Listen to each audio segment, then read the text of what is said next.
اكتر حاجه يمكن استفزتني في النص، انه استفزتني كممثل، يعني ان هو بيناقش الافكار، ما بيناقش الظواهر.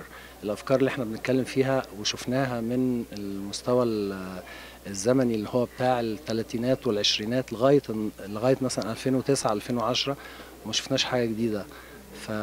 وطول ما احنا بنناقش الافكار بشجاعه وبصراحه، وبان كلنا لازم نبقى متمتعين بشفافيه يعني واحنا بنناقشها، الظواهر هتفضل موجوده اللي احنا بنعاني منها. يعني احنا عايزين نقول انه في الاخر خالص الثقافه والفنون هم العمود الفقري اللي بيشكلوا الوجدان بتاع الأمة المصرية، اللي هو الوجدان المتفرد، اللي هو من أول الفنان اللي كان بيشتغل على المعابد وعلى التماثيل أيام الفراعنة، لغاية أحدث شاب طالع في كلية فنون جميلة، أحدث رسام، أحدث مصور فوتوغرافيا، أحدث أصغر ممثل مسرحي، أصغر موسيقي.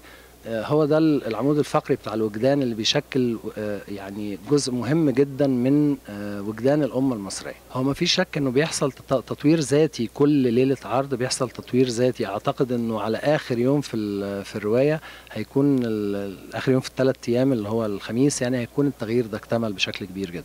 هو انا لو اتكلمت عن روح هتكلم عن الامكانيات. فلا احنا محتاجين امكانيات اكبر من كده بكتير. يعني احنا على الاقل محتاجين امكانيات، يعني انه يبقى في مسارح اكبر. والمسارح تقريبا احنا عندنا مشكله كبيره في المسارح، في عدد المسارح. عندنا مشكله كبيره في الروتين الحكومي اللي هو مش مسؤوليه حد ومش ذنب حد. يعني وبالمناسبه دي بشكر كل المسؤولين مش عايز اقول كسروا الروتين، لكنهم عملوا فوق طاقتهم، زي الاستاذ خالد جلال، الاستاذ خالد عبد الجليل، عشان العرض يطلع في التوقيت اللي احنا كنا محددينه.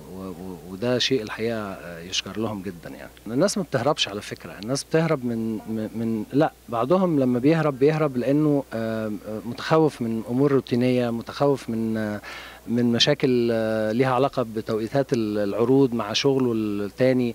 انما لما اي حد بيتوفر له ده، اعتقد انه ما بيترددش يعني.